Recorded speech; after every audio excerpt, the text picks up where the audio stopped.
Halo, selamat sore teman-teman semuanya. Assalamualaikum warahmatullahi wabarakatuh.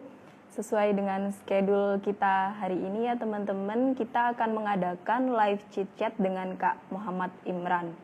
Nah, sambil menunggu, saya akan membacakan biografinya. Jadi, Kak Muhammad Imran ini sudah S3 teman-teman di Budapest University of Technology and Economics gitu. Halo Kak Zain, selamat sore. Kak Dila 27, selamat sore teman-teman semuanya. Oke, kita tunggu dulu ya Kak Imrannya. Nanti teman-teman silahkan, misalnya mau tanya boleh di kolom chat di bawah ini, silahkan drop pertanyaan teman-teman, nanti saya akan bacakan dan nanti biar dijawab dengan Kak Imran, seperti itu ya. Oke.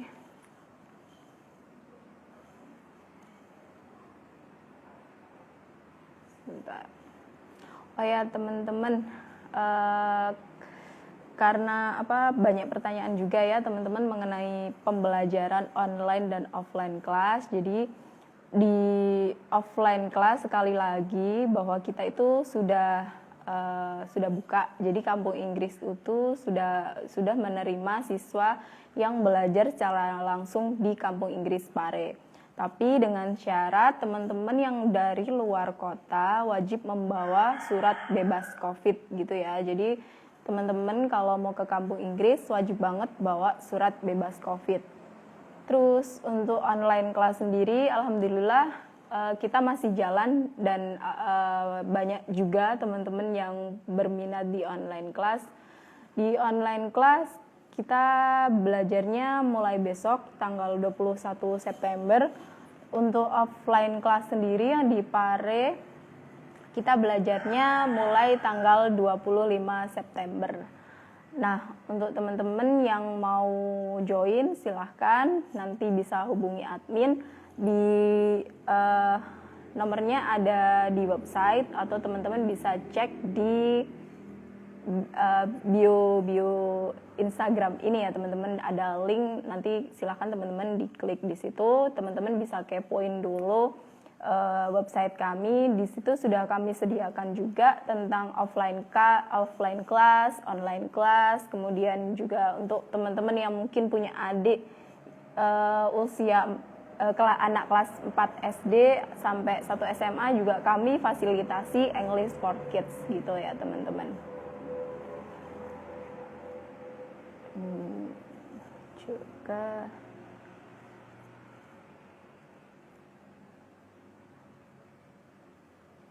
Oke, Mas, kita tunggu 2 menit lagi ya. Sambil menunggu Kak Imrannya join, saya sudah WA tadi, beliau balas oke kok. Jadi tenang teman-teman, silahkan simak terus nanti ya. Soalnya kayaknya bakal menarik nih. Soalnya Kak Imran ini sudah S3 di Budapest University dan S2-nya itu di Leiden University dengan beasiswa LPDP, dan S3-nya dengan stipendium Hungaricum Scholarship. Nanti teman-teman kepoin, saya juga akan kepoin gimana itu beasiswanya ke Kak Imran gitu ya.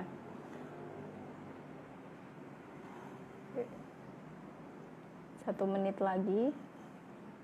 Mungkin teman-teman yang mau drop pertanyaan dari sekarang juga boleh, saya save dan saya pilih-pilih nanti untuk ditanyakan ke Kak Imran. Silahkan teman-teman, kemarin kan sudah diposting ya di Instagram Flip, jadi silahkan teman-teman yang mau bertanya-tanya tentang beasiswa LPDP nih, kayak LPDP atau beasiswa S3, mungkin teman-teman yang sekarang sudah S2 gitu ya, silahkan teman-teman.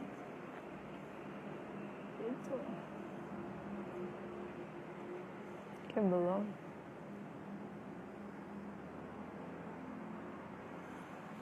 Sebentar ya, sudah jam 4. Halo Kak Furia Agustin, Kak Oktario 62, Kak Yuni Wijayanti, Kak Irfan Muin, Kak Lina Lubis. Selamat sore teman-teman semuanya.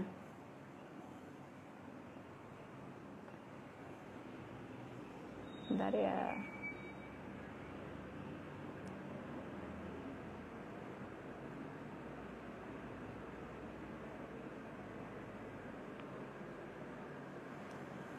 Bentar.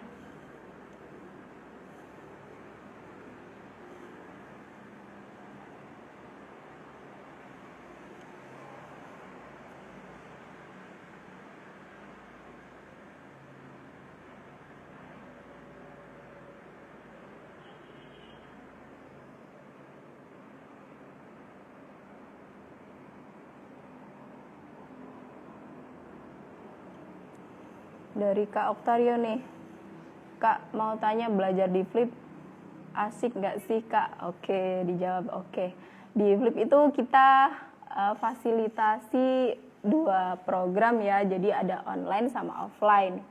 Jadi asik apa enggak? Nah tergantung nih targetnya teman-teman.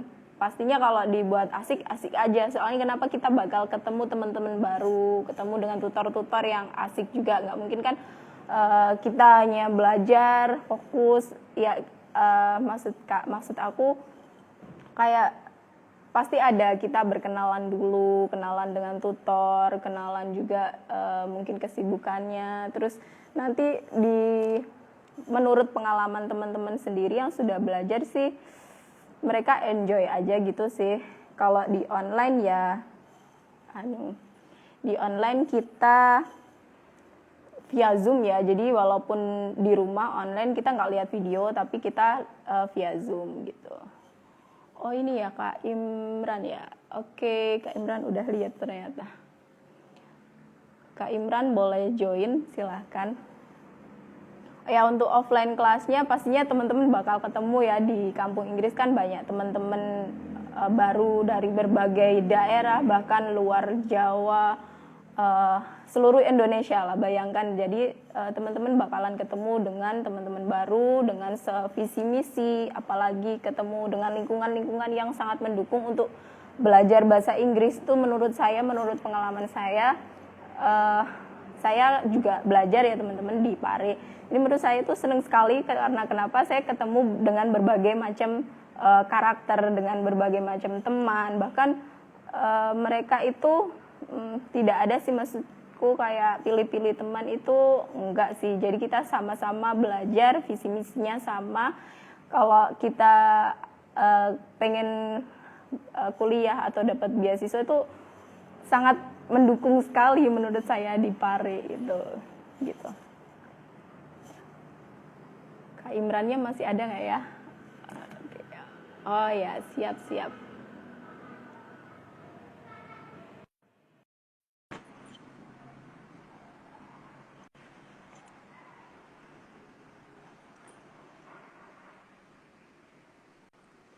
Halo, sore Kak Imran. Halo, selamat sore. Dengar suara saya ya Kak ya? Ya, kedengaran. Suara saya kedengaran kan ya? Siap. Dengar ya Kak? Lagi di mana nih Kak? Masih di kamar. Pagi-pagi ini masih jam 11 kan? Masih jam 11 pagi. Oh, jam 11 pagi. Di itu ya Kak, di negara mana itu? Di Budapest itu di Eropa ya, di tempat Kak itu. Dia di negara Hungaria, di apa namanya? Central of Europe. Jadi pusat Eropa emang. Oh, siap. Boleh kenalan dulu nih Kak sama teman-teman. Apa nih? Perkenalannya apa aja nih? Dari nama Kakak, terus sekarang studinya gitu sama beasiswa yang didapat nih Kak. Soalnya kan Kakak sudah S3, jadi saya agak asing sih dengan beasiswanya Kak gitu.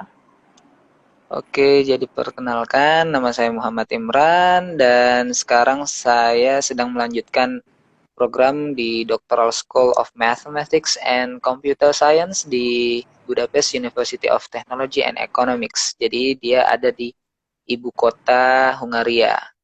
Nah, sebelumnya saya melanjutkan S2 saya di Leiden University di Belanda, di kampus tertua di Belanda, dengan program yang sama yaitu matematika. Tapi dengan program beasiswa yang berbeda. Jadi waktu S2 saya menggunakan beasiswa LPDP, tetapi di S3 saya menggunakan beasiswa langsung dari pemerintah Hungaria, yaitu Stipendium Hungaricum.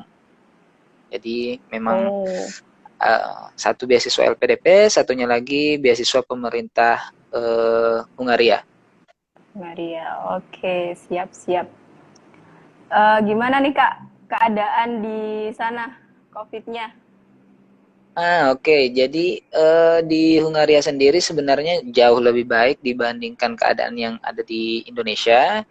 Jadi di sini semuanya terlihat normal kecuali kita diwajibkan ketika berada di public space seperti di transportasi atau di minimarket, misalkan kita wajib menggunakan masker. Tetapi ketika berada di luar itu tidak ada kewajiban. Jadi semua orang terlihat biasa saja, tidak memakai masker dan sebagainya. Hanya ketika di ruang tertutup kita diwajibkan untuk menggunakan masker. Oh, berarti di luar area tertutup nggak memakai masker justru ya Kak? Iya, betul. Jadi hanya di ruang-ruang tertutup, misalkan di kampus atau di bus itu wajib pakai pakai masker, tetapi di luar itu semuanya terlihat normal.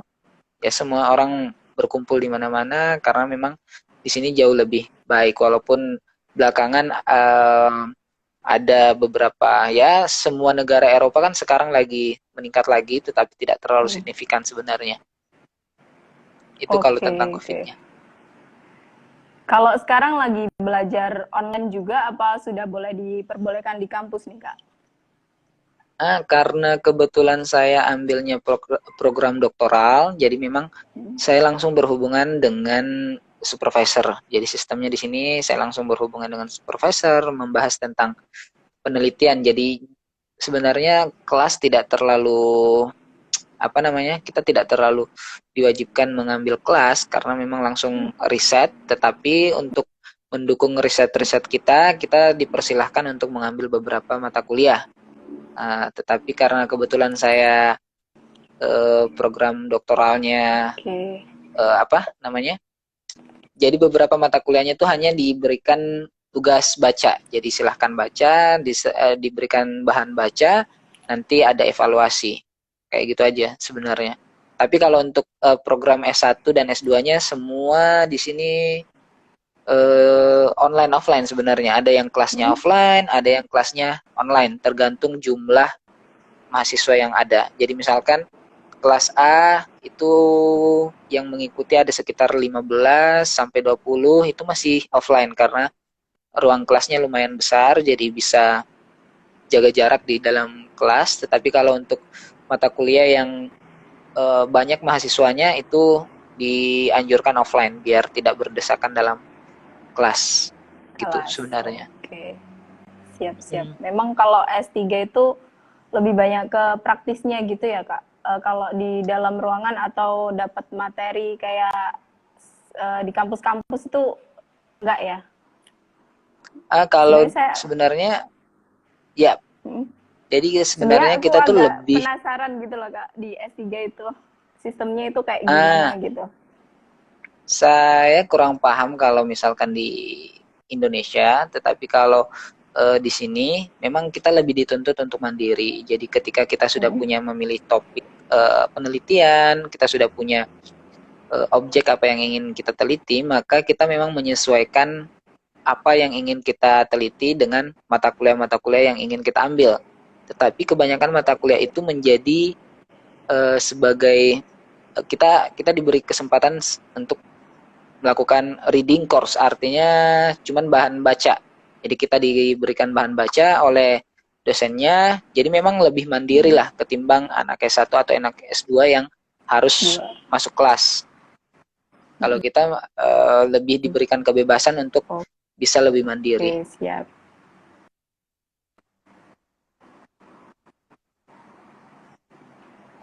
Begini Kak, karena kan saya mau kepoin dulu yang tentang S2-nya Kak Imran nih. Kan Kak Imran Ya, ada di Leiden University dengan jurusan matematika ya? yaps, dengan jurusan Oke, matematika. itu kemarin waktu di Leiden itu Kak Imran apply kampusnya dulu atau beasiswanya dulu nih Kak?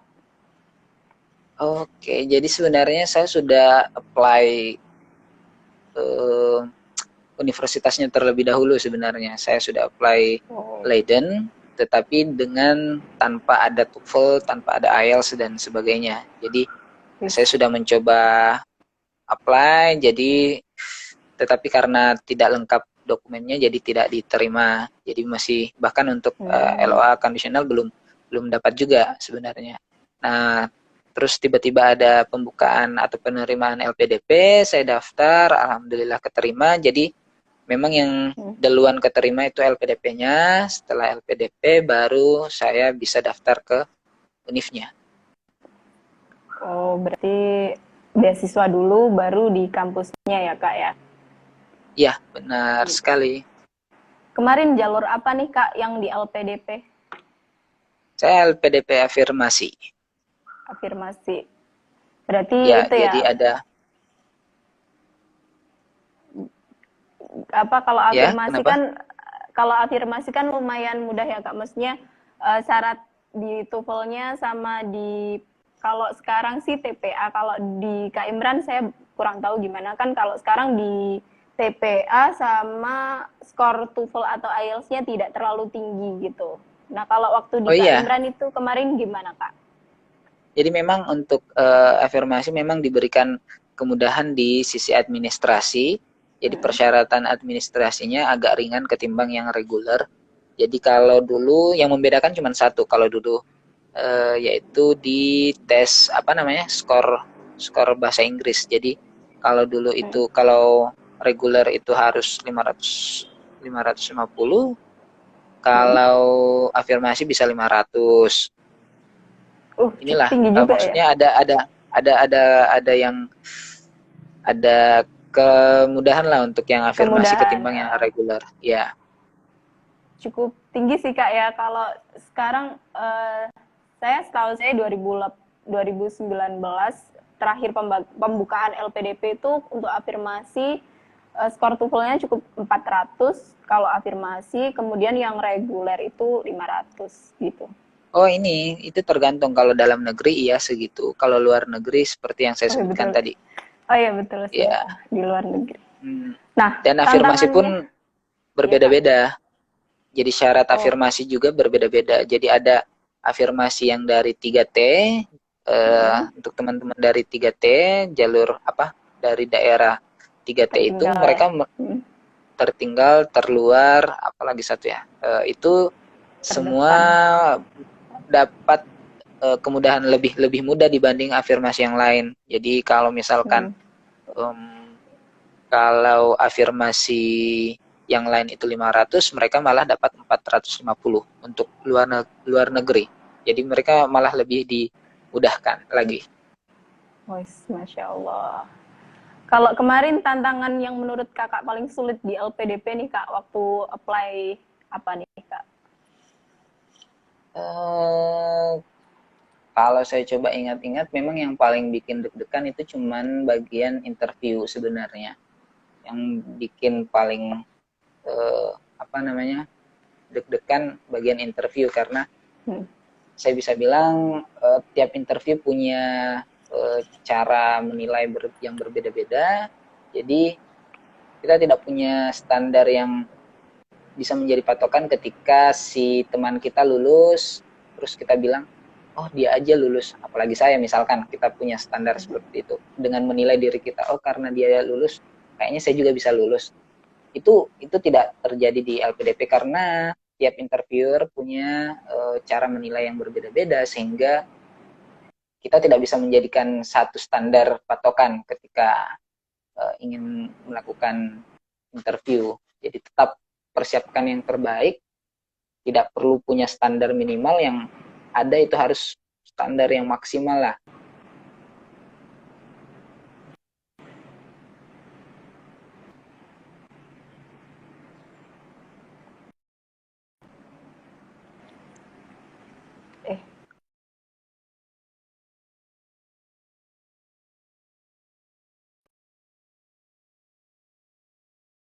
Halo?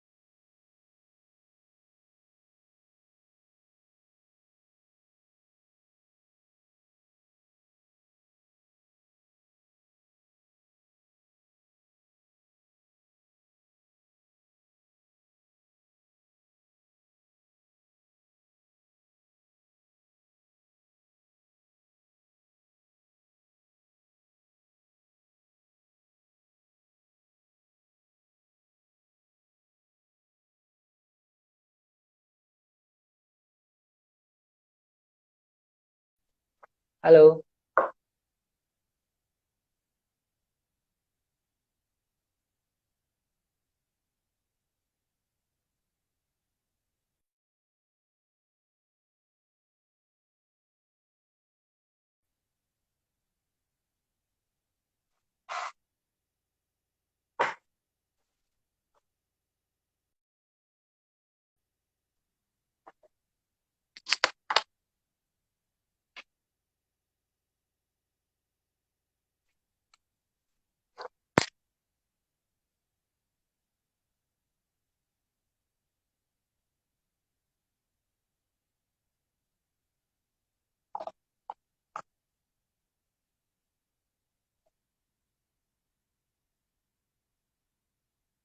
Halo?